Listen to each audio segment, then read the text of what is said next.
You are listening to Where is the Line? The stories you will hear will be depraved, disturbing, and true. If you are easily unsettled, you may find this program offensive. And if you are under the age of 18, fuck off.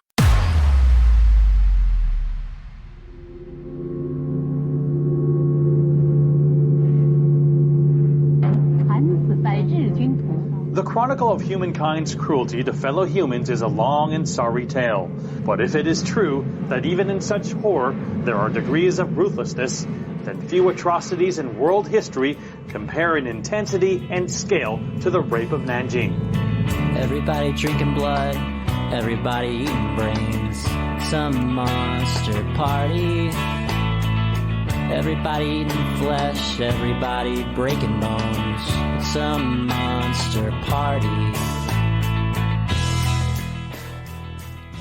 All right. I hope that's good. Welcome to episode 43 of Where is the Line? My name is Kevin, and with me today is genuine forensic autopsy technician Holly. Hi. And a man who cares not to hear about events that happened before 1980. Sebastian. Hey. Say something disturbing. Invasion? Invasion. When you hear the word invasion, honk your horn. So 1980, that's your cutoff point. That's when my mind starts creating content. You know what I mean? He can't Like the 70s, maybe. Like, because there's like video. But before that, there's just pictures. And I don't know. Those aren't animated. They're not entertaining. They're not engaging. But it's a podcast. There's no pictures. So I just don't care. If like JonBenet Ramsey hadn't been born yet, I don't care. Like news started to me when JonBenet Ramsey died. Before that, I don't care. Am I going to get canceled? You guys are looking at me like I'm going to get canceled. I just don't. Maybe it's a learning disability thing. Maybe I'm just an asshole. Maybe that's how my brain works. I don't know. Maybe you'll teach me to find history interesting. Because I fucking don't. All right, well, let's find out what the topic today is. Are you ready to get into it? I'm excited. Let's do it. Don't play games on your phone while I read my monologue this time. We talked about that. We did talk about that on the drive over. She was like, should I not be on my phone this time? I'm like, probably. She's like, when I'm supposed to be listening, what am I supposed to be doing? Listening. Telling the person that is speaking that you're listening. Yeah, but I'm a woman, so I can multitask. The written account of our history as humans is filled with atrocities that mankind has visited upon itself. Many of the atrocities that have carved out their spots in modern minds are those that occurred in World War II. The most prominent is, of course, the extermination of 6 million Jews in Nazi Germany. Those more inclined to seek out accounts of human suffering may also be familiar with Japan's Unit 731. The German concentration camps and the medical experiments of Unit 731 were actions of purpose. Parameters existed, goals were set, and oversight was for the most part maintained. In Germany, the primary purpose of the concentration camps was to remove the Jewish people from their society. Unit 731 and the Nazi camps both carried out horrific experiments on living humans, giving little or no thought to the suffering of their victims. Generally speaking, though, these were not acts of sadism for its own sake. It was not chaos. There were parameters within which this cruelty was confined. Whether it be the advancement of science and medicine or the testing of chemical weapons, there were rules to this torment. With today's subject, though, there were no such rules to inhibit the sadistic imaginations of men. Over the course of this at least two-part episode, we'll hear stories of unborn children being cut from the wombs of expectant mothers, of men buried to their waists before being eaten alive by hungry dogs. We'll hear tales of forced incest and violent gang rape. And we'll be talking about all of this occurring on an enormous scale. Our topic today is an event in which, over the course of 2 weeks, 300,000 people were raped, tortured, and murdered. This is an incident with no historic parallels and one that might represent the most horrific 2 weeks ever suffered by a population. This is a story of how blind nationalism can devour the better angels of our nature, leaving us alone with the encouragement of our demons. This is the story of the rape, torment, and massacre in Nanking, China. So the country of Japan is very small, like the actual dimensions of it. And by the 1920s, Japan was already starting to outgrow the space that was available to them, and they're kind of looking to expand. Just a little bit north of them is China, and China at this point in history has lagged behind Japan in terms of advancements, technological advancements, and that kind of thing. And Japan is looking at China and starting to believe themselves to be superior to the Chinese, and they start developing the sense of manifest destiny. Manifest destiny is one of the worst fucking things. It's why we destroyed, the native populations in America. So Japan foresees that they're going to outgrow their geography, and they start conditioning their citizens appropriately. So their schools start working kind of like military installations. They're trying to toughen up these kids. There's corporal punishment in the schools. And they're indoctrinating children with this Japanese agenda. Sounds like Florida. It reminds me, like, when I was reading about this, like, all the lead up, it reminds me of, like, did you guys have to say the Pledge of Allegiance in school? Yeah. I didn't, but yeah, because I was really into Marilyn Manson at the time. And he said it wasn't cool, so I didn't do it. I'm not a Marilyn Manson. Do they still make kids do that? Mm-hmm. Well, they can't make you do it. Like, I never got in trouble because I didn't do it because it was technically supposed to be optional. Oh, I get it. But you got the fucking side eye from every teacher. But yeah, I mean, when I was in school, I feel like we started doing it in the first grade. We only did it in elementary school, though. No, my school did it all the way through. Really? No, we only did it in elementary school. And I also came from like Podunk. Yeah, like not as comparative as Alabama, but as the whole state. Yeah, I mean, but I still very closed-minded, small town. They believe that this country is great. They believe that what is there is the best, and there's anything better whenever it's an actual fucking shithole. So, like, if you're any different than anybody else, than the norm in this small town, you're going to get targeted. And so you either say it or you get targeted somehow. If people in Alabama are listening and being like, you're just talking about outside? I was saying the Pledge of Allegiance at least by the second grade. Because I remember, I think we started saying it first or second grade, maybe even kindergarten. Mm-hmm. And there was this big push several years ago about taking out the one nation under God part. And this is one of those situations where I end up aligned with people just by some kind of peripheral means, where it's not like I'm actually agreeing with them on their point, but I just end up on their side anyway. Mm-hmm. Like, I don't feel like the Pledge of Allegiance, the one nation under God part, that's tricky, but the fucking thing itself, I mean, you're getting like 7-year-olds to do this military type pledge that sounds like, a medieval knight swearing their sword to somebody. And you're making fucking 7-year-olds do this. You got to indoctrinate them on levels, Kevin. Yeah, you got to give them levels. That's why you take your kids to church real early so they don't know any better. I wonder when we started making kids say the Pledge of Allegiance.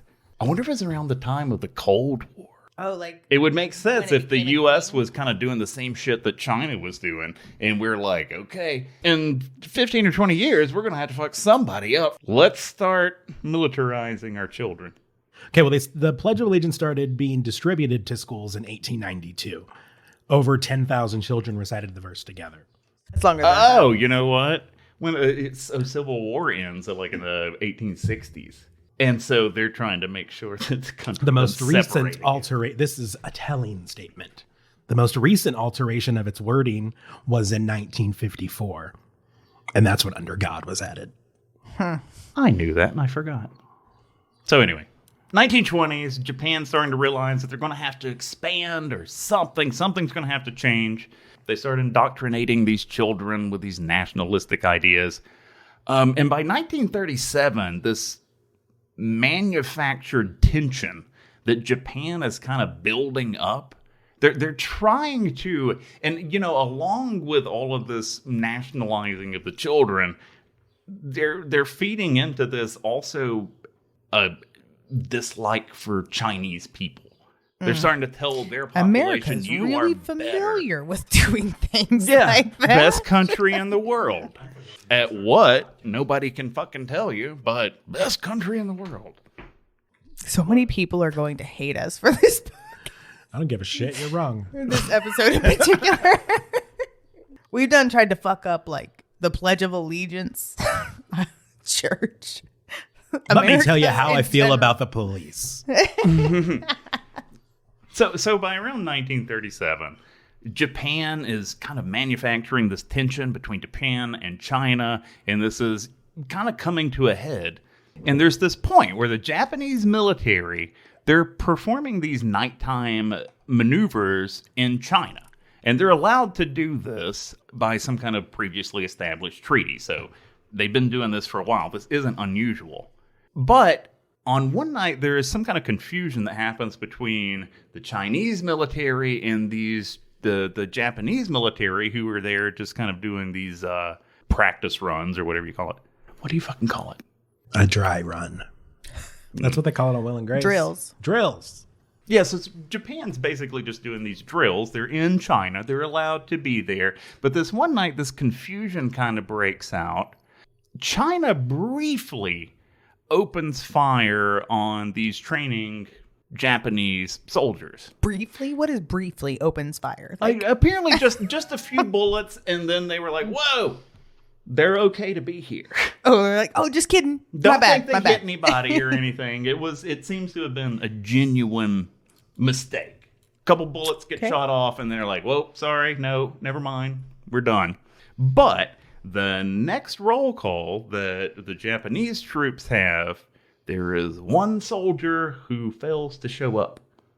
And so Japan, who is just looking for a reason, starts making these haughty demands of China. So they're like, you have to give us access to your military fort, all of your military ground so we can search for our lost soldier in case you've captured him or something. And so, China obviously refuses, and Japan shells the fort that they had asked admittance to and were refused. And here we go. Now Japan is in a war with China. Ta-da. So this invasion of China starts in the summer 1937. Japan thought that they would take over the entire country of China within a month. The first place that they invade is Shanghai. And Shanghai held out for 3 months. So they think that they're going to go through the whole entirety of China in a month. The first city they attack, they end up stuck there for 3 months. Joke's on them. And that's kind of pissing them off. What do you mean stuck? How do you get stuck? They just couldn't defeat Shanghai them. held out. They couldn't overcome the military forces of Shanghai. It took them 3 months to do it. Maybe I'm stupid, but don't you just run out of bullets out of a certain point? No, supply trains. You never run out of bullets. Oh, they have supply trains? That's fucking boring. But we need to talk about military tactics. I don't want to talk about military tactics. I do. I love not. it. I knew I was in trouble. There's a book that I got about this, and I knew I was in trouble when I opened it up, and like the first 3 pages are military maps and diagrams. That's I get boring so as fucking fuck. pumped. It is not. It's so fucking boring. I love that you love this stuff. Somebody in the world has to. So, summer 1937, Japan starts their invasion. They think they're going to overtake these people who they feel are so much Inferior? are inferior to them. Going to run through China's fucking huge. They think they're going to take this whole goddamn thing in 4 weeks. 3 months stuck in the first city that they invade. They're getting kind of pissy. And so when they finally do overcome Shanghai, they're exceptionally violent in doing so because they've gotten frustrated, they've gotten pissed off. There's some rapes going on. murdering unarmed civilians, that kind of thing. And when it's all over, there was a British journalist who went through Shanghai right after the Japanese forces left. And he wrote, quote, "There is hardly a building standing that hasn't been gutted by fire. Smoldering ruins and deserted streets present an eerie spectacle.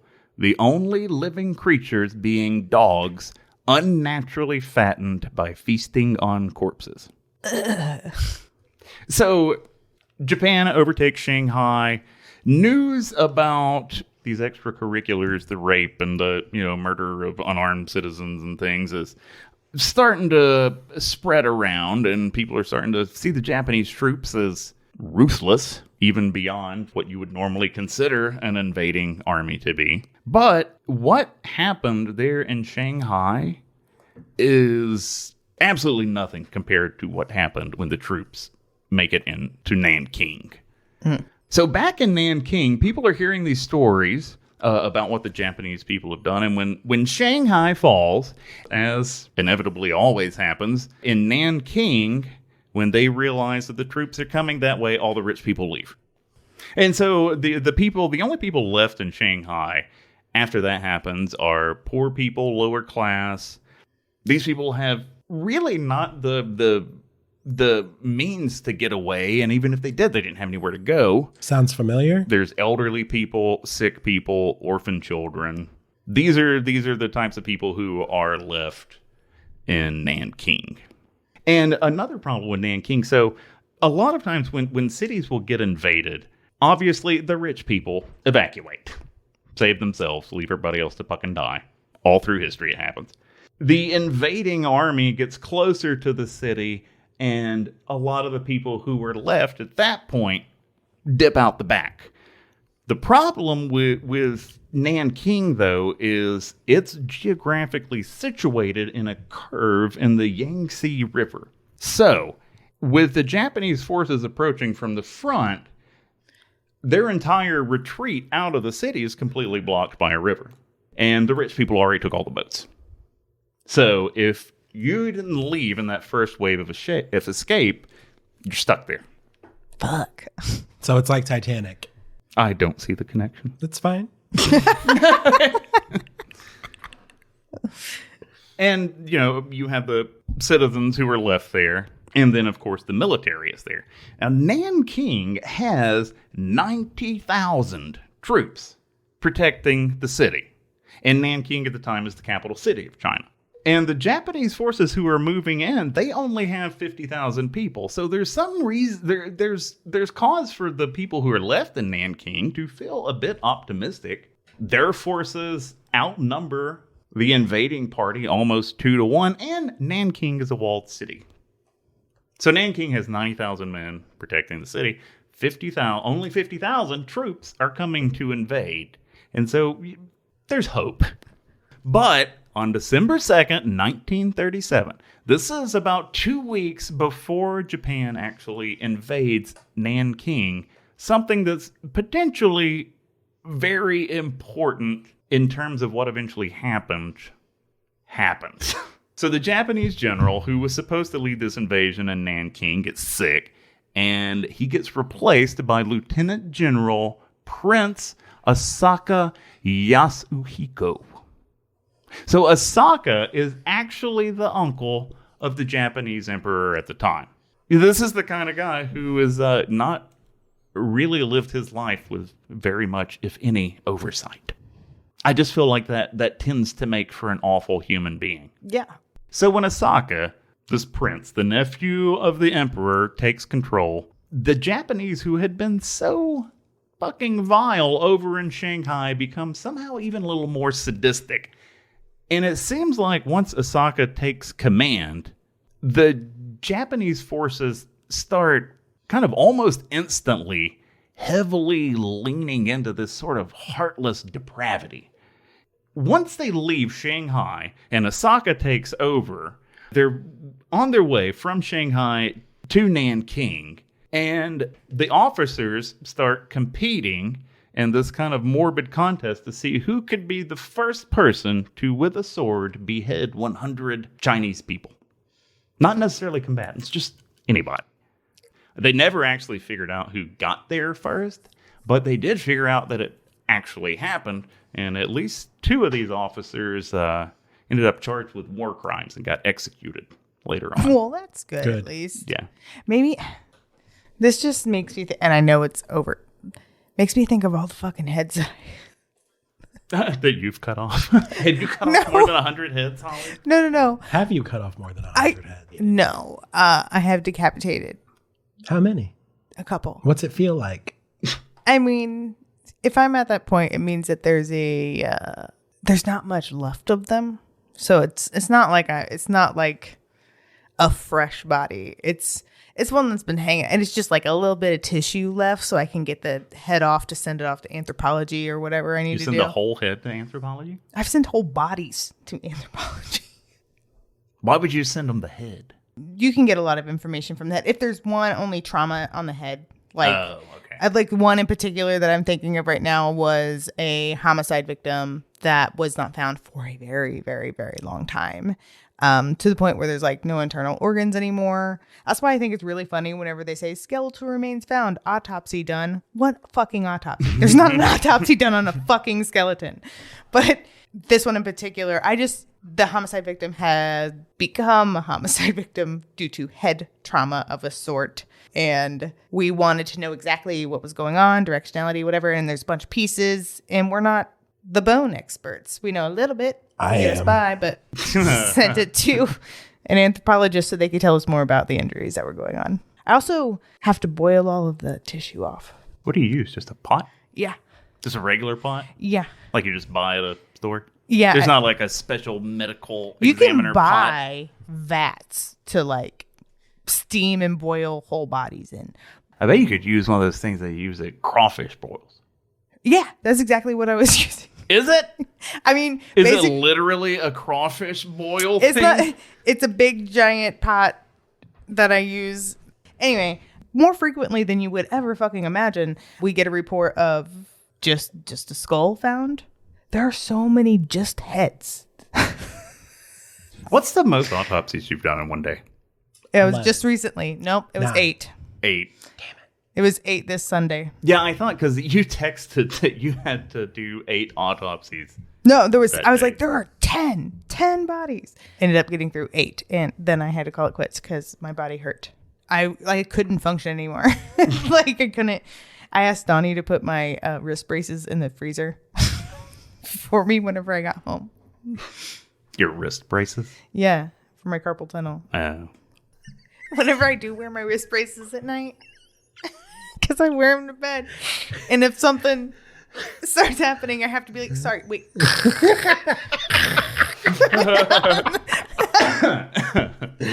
Gotta take them off. Don't want to get anything on them. It's real sexy, let me tell you.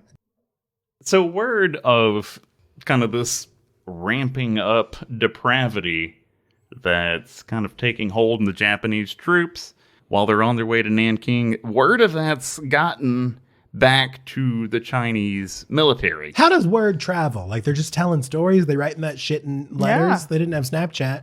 That's fucking nasty. They had telephones.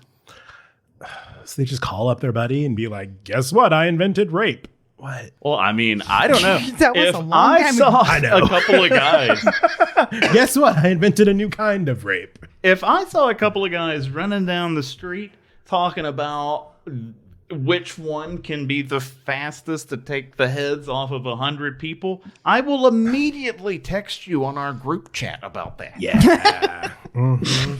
So anyway, word of all of this depraved nonsense gets back to the Chinese soldiers, and it's not entirely clear what happened, but it appears that the officers of the Chinese military forces guarding Nanking heard about all of this and dipped. And so now this force of 90,000 troops, by gone. far outnumbering the 50,000 invading forces. No, they're still there, Oh, they are? but they just have no leadership. Oh. But they still got numbers. They still got the numbers. And that's one of the kind of confusing parts about the story, that it seems like nobody's ever really come to terms with how it happened that 50,000 troops overtook this 90,000. even in the absence of leadership. It's like the 2016 election. Because, I mean, you've got, 300,000 citizens Then there was on top 4 of that. years of that. It was so bad. So if you remember, the invasion of Shanghai when the Japanese were there, that they held out for months. When they get to Nanking and all of these officers have left, it only takes them 4 days before certain segments of these Chinese troops start surrendering to them. And when they surrender, they're literally coming out waving white flags. They're putting white t-shirts on sticks and things and waving them around. Who makes the flags? Whoever decides to give up first. Fucking suck. You gotta surrender and do a fucking arts and crafts project. No, that's a really good question. Like, they have supply trains. Do they send like the flags on the supply chain? It's a The white shirt. flag? It's just a shirt. No, they just It's find a a white. shirt. Yeah, makeshift. I don't go to flags war. are- I don't know what they're waving. I thought it White was a flags literal are flag. always homemade. Yeah. Because, I mean, Oh. if you thought you were going to have to wave it, you wouldn't have gone. Well, First I'm place. sorry, masculinity boners. I don't like to think about war. Masculinity boners. So the Chinese troops, 4 days, they start surrendering. And, we talked about earlier about how the Japanese have this kind of sense of manifest destiny and they feel like they're superior to the Chinese.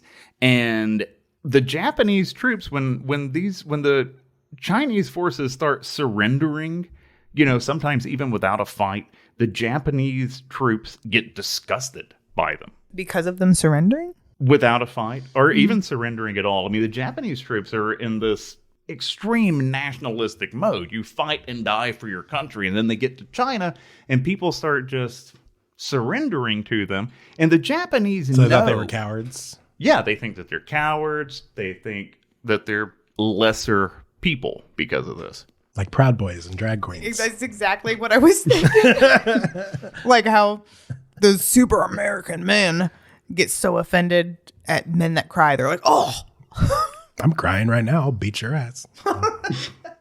This disdain that the Japanese troops start feeling for the Chinese troops after they, start surrendering is there's a quote from a journal that survived from one of the Japanese soldiers, and he wrote, quote, "They all walked in droves like ants crawling on the ground. They looked like a bunch of homeless people with ignorant expressions on their faces. Jesus Christ. A herd of ignorant sheep with no rule or order marched on in the darkness, whispering to each other. They hardly looked like the enemy who only yesterday was shooting at and troubling us. It was impossible to believe that they were the enemy soldiers. It felt quite foolish to think that we had been fighting to the death against these ignorant slaves. And some of them were even 12 or 13-year-old boys." Sounds like a fucking boomer writing on Facebook. So, yeah. It does. These ain't real men. Some of them were even 12 and 13 years There's old. two genders.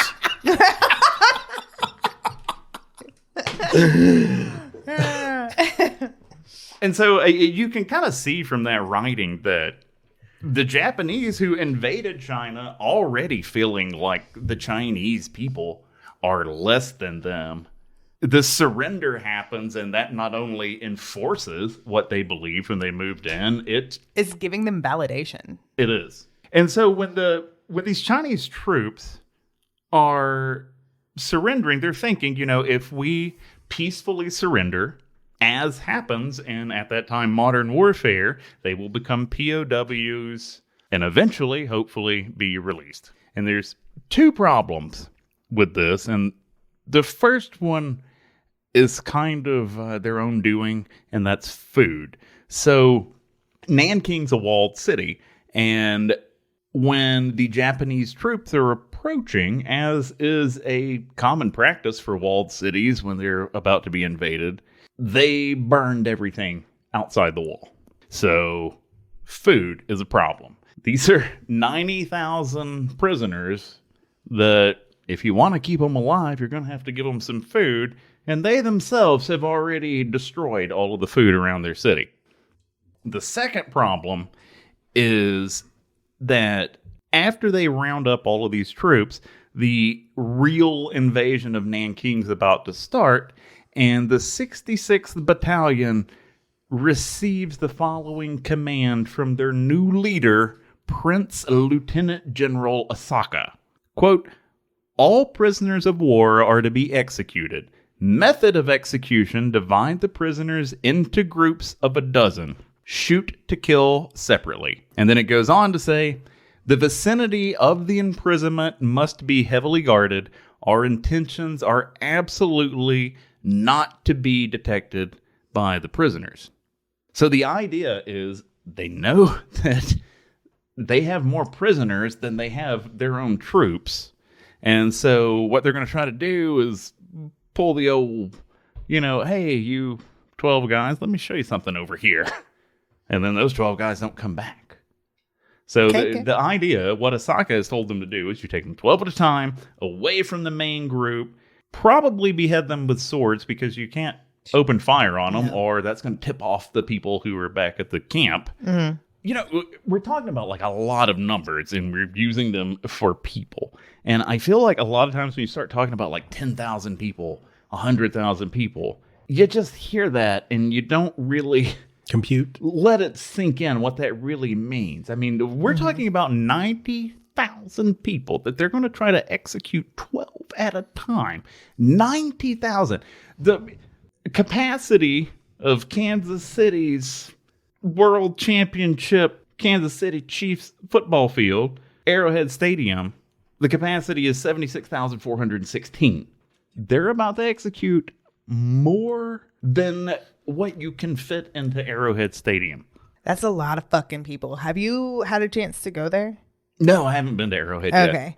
Because whenever you're going, there is this basically walk path that is like a corkscrew. And it's a huge cemented spiral walk path. Yep, I've seen those spirals up the side. And Bryant-Denny Stadium, home of the Alabama Crimson Tide amateur football team. Mm-hmm.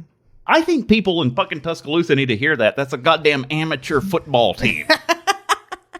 That stadium, Kansas City Chiefs, professional football in an actual city. The capacity of the stadium here is 76,416. It's a gigantic stadium. Mm-hmm. Tuscaloosa, Alabama, population around 98,000. The stadium's bigger than Arrowhead. Why? 102,000. Because they can fill it up. That's crazy to me. I'm going to look up if Taylor Swift sold out that stadium. What's the stadium called? Oh, no. They don't use it for music and things. They use it exclusively for football. So the Japanese soldiers, they start doing these executions as they've been ordered to do, 12 at a time. They cut their heads off, go back to the camp, get 12 more, repeat. And they do this for a few hours, and then they start to realize that this is going to take a long time. And so, if you do the math, to execute 90,000 people, 12 at a time, you're going to have to repeat this process 7,500 times. Good God. It's not going to work. This is going to take for fucking ever. So they decide to switch tactics, but they don't really have any instruction on what tactics to use, so they just start coming up with shit. One example is there was a group of, and you have to imagine, this is a big city. It's not like all the army is surrendering at once. There's different installations of military men. But there was this one instance where there's 15,000 soldiers, Chinese soldiers, surrender to the Japanese. And the Japanese tell the Chinese prisoners that they're going to be held as POWs on an island in the middle of the Yangtze River, right behind the city. So we're going to round you all up. We're going to put you on this island because, you are still military. We do have to do something with you. We can't just let you run free. So we're just going to keep you on this island for a while we do our shit here in Nanking. And they kind of sell this too. So they're like, we're going to march you down to the river. We're going to get this boat to take you across to this island. There are more of you than there are of us. So just for our own safety, we want to tie your arms behind your back because, we can't risk you revolting. So they're kind of passing this off as though things are going to be okay for these troops. And so in segments of 2,000 apiece. They march these 15,000 people down to the Yangtze River.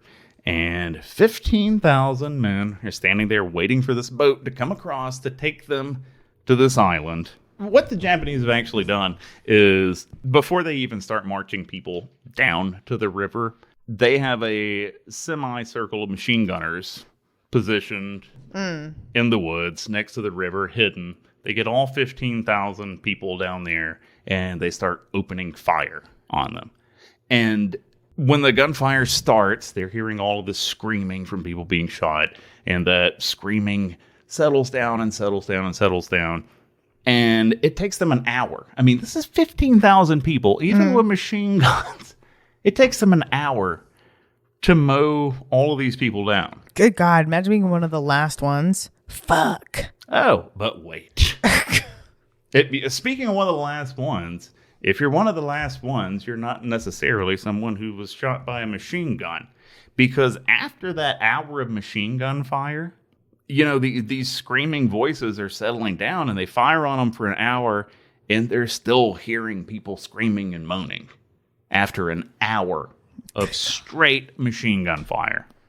And so that machine gun fire ended around sundown, and they spent the entire night between sundown and sunup going through this pile of 15,000 people, individually bayoneting everyone until they finally didn't hear anybody moaning anymore. Yeah, it's like the Titanic. That did not happen. Yeah, where they went around with the fucking thing from the boat and like turned the bodies over to see if they were alive. I don't know why you're trying so hard to connect the atrocities of Nanking to the Titanic. I don't know. Because I need a movie to time. play in my head for me to understand. Something to think about while I talk about these pre-1980 events. Exactly, you're getting it. I'm a child of the internet. We don't have imaginations. So imagine this, Holly. Okay.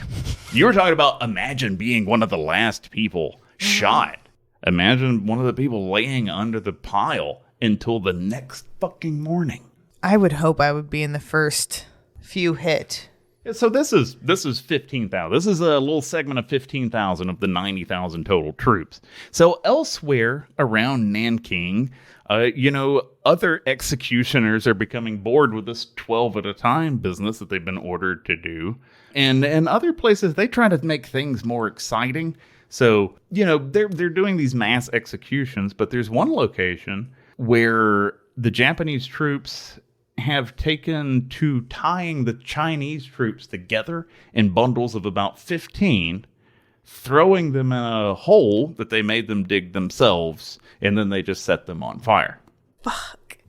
There's another group that just starts using the Chinese soldiers for bayonet practice. So they're just standing around saying, hey, when you run up to somebody in combat and you're trying to kill them, this is where you need to stab them to kill them. And they're just kind of giving these instructions and stabbing with bayonets. People are standing there right in front of them, hearing these instructions being given. There was another account of one Chinese soldier who they stripped him naked. They set a German shepherd onto him, specifically towards his genitals, and they mangled his genitals. God. Apparently the genitals were not entirely removed, but they were mangled. But it gets worse for this guy, because this guy's still alive, mangled genitals. At some point, either they cut a slit in his stomach or the dog does it himself. But anyway, the dog manages to grab the man's intestines and kind of runs away. Fuck. What the fuck? And the man's still alive. And I know exactly what that feels like. Like, if you just get through a section of the intestines and pull on them, yeah, they're going to come unwound, basically. Well, yeah. So what happened? So, so the dog grabs this man's intestines and takes off running with one end of it. Does that unravel like he's running off with a water hose, or does just the whole thing fall out? Or it's going to unravel if he has the hold of the right spot. So your small intestines, which is what I think the majority of people that don't see real intestines think they look like, it's right in the middle of your large intestines and that little bundle that everybody imagines. So what is making it a bundle, because your intestines are actually a tube, is a thin sheet of fat. supposed to be thin. It can be bigger depending how heavy you are. If you're bigger, there's going to be more.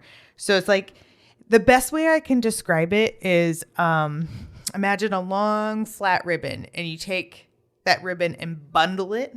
And then on one side of the ribbon, the long end of it, is where the intestines are attached. And if you cut it just right, it's going to unravel it. That's because they described it that way. And I was like, that's bullshit. No, it will. Because I cannot imagine, like, you know, I mean, I can imagine it because it's like a horrific image of a dog grabbing one of your intestines and running off and this rope just untangling out of you. But I was like, this is one of the things I was specifically going to ask you because I felt like that wouldn't be the way that would actually work. Yeah, but, it would. Okay. Yeah. Especially because it's going to sound... I mean, it is what it is. Especially because he is still warm.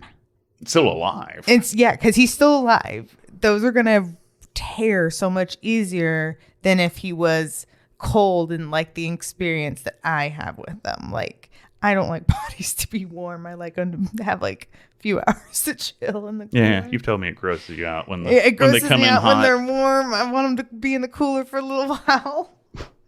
So anyway, there was just a whole variety of things that they came up with to apparently just entertain themselves while they're going about this enormous execution. Just one more thing that they were doing to the soldiers outside. One Japanese troop had taken to burying the soldiers up to their waist and then just letting dogs eat the upper half while they're still alive. Damn. And there was even an account, they buried one Chinese soldier up to his waist and just ran over him with a tank. They just wanted to see like what fucking would happen. whack-a-mole? Yeah, just to see what it would do. I've seen what that does. You have not done an autopsy on someone that's been run over by a tank. By, what did I say the other day? It was like... Oh, a piece of farming equipment, wasn't it was like... what's the big version of a bobcat? Mountain lion? No. You know, like the machinery machine. that has the bucket that digs. Oh, backhoe. Yeah, it was a backhoe. I mean, not a tank, but a backhoe. Talk about getting your back blown out, ho. That's a bad It joke. really did. Oh, God. No, I'm leaving that one in. Just so you have to own it. Industrial accidents are like some of the wildest things. Like, they're super, super horrific. And I always feel absolutely horrible for the individuals that it happens to. It's a horrible, horrible thing. But at the same time, that curiosity that people that listen to this show have, like myself, being able to actually physically see what those types of things do to people is, in the most respectful way, fascinating. It's fascinating to see what the body can or cannot withstand and how it's different with different people. It's like, it's crazy to see. It's absolutely insane. Horrific, but fascinating at the same time. I can get that. Yeah. So finally, after a certain amount of time, the Japanese finish off 90,000 opposing troops. And that brings up a problem. Bodies everywhere. There's 90,000 fucking bodies laying Couldn't around. imagine. So, you know, they start off with some of the stuff that you would normally think. They go to existing ditches and throw some bodies in there and cover them up. They dig some holes, throw some bodies in there and cover them up. But that's 90,000 fucking people. That's, you know, that's Arrowhead you're trying to bury. A lot of them, you know, particularly the group that they executed next to the Yangtze River, they pushed all of them into the river, which had the effect of causing the river to literally run red with blood. You hear that expression thrown around, but that actually happened. The Yangtze River turned red. There was so much blood in it. I wonder what that did to their water supply. Well, I mean, there's nobody around to drink it. I mean, they're still going to need something to drink. Like, I don't know where that's going. I'm assuming that their water supply siphons off upriver from where they were throwing them in. I mean, specifically because that never came up in anything that I read, and that would have absolutely come up.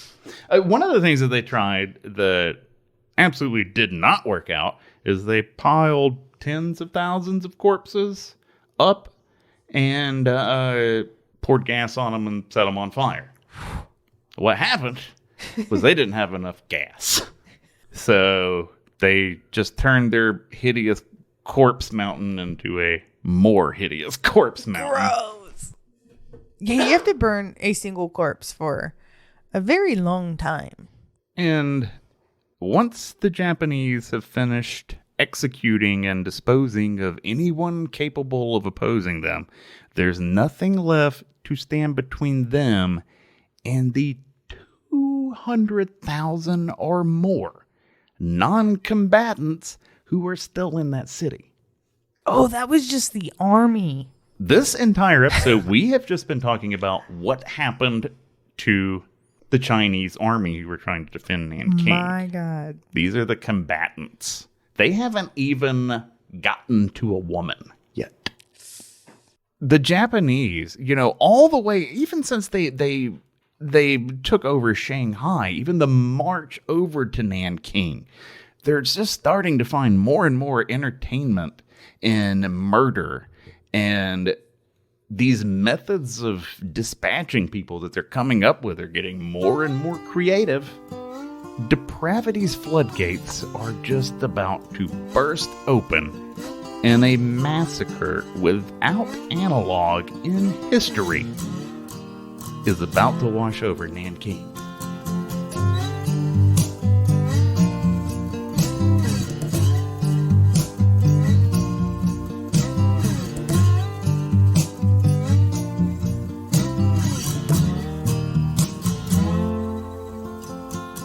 Thank you so much for listening to episode 43 of Where is the Line? If you enjoyed the show, be sure to subscribe to it, as it does not come out on any set schedule.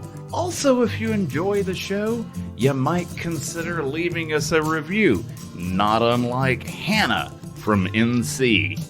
Hannah from NC writes 5 stars, my absolute favorite podcast. In the last 4 days, I have listened to every episode while I'm working. I work for FedEx, so you definitely help pass the time. I'm in awe of how well researched and tremendously entertaining this podcast is. I have loved all of your co-hosts. They are always so nice and funny and just seem absolutely lovely. My brother Dylan and sister-in-law Tori actually put me onto your podcast years ago, but I never looked into it. I'm very glad that I finally have. Towards the beginning episodes, I heard their voicemails on here, and it was a total elf moment. The fuck's an elf moment? I don't know. And I screamed, I know them. I can't believe this podcast isn't what everybody is talking about. Everyone, in capital letters, should be talking about this.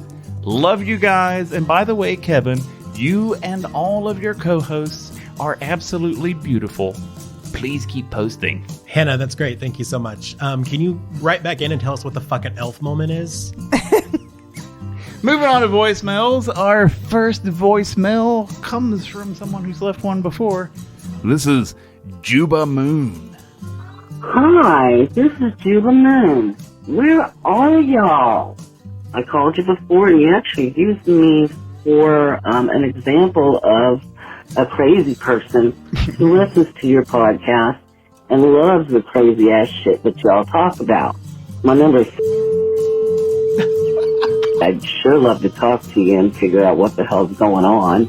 Hey, I don't know anything about Kevin's eyebrows, but, well, if you saw him, you'd know. You know, if it's a topic of discussion, Yeah, Kevin has then we autism. may want to do something about it.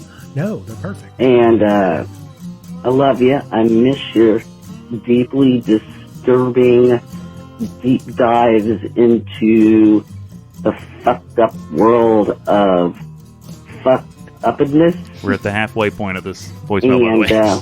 I have so many favorite curse words, you know, to make an expression of eat, bite, fuck, gobble, nibble, chew, tissy, titty, pussy, hair, pie, finger, fucking goo is kind of a phrase that I have used in the past. Eat, I'm gonna have to listen to that one. gobble, nibble, chew, titty, pussy, hair, pie, finger, fucking goo. Fuck, gobble, nibble, chew. Later. Fuck, gobble, nibble, chew. She's got bars. Yeah. Thank you so much for that voicemail. Juba Moon. Juba. I think Juba might be our new most entertaining voicemail lever. We actually got several voicemails.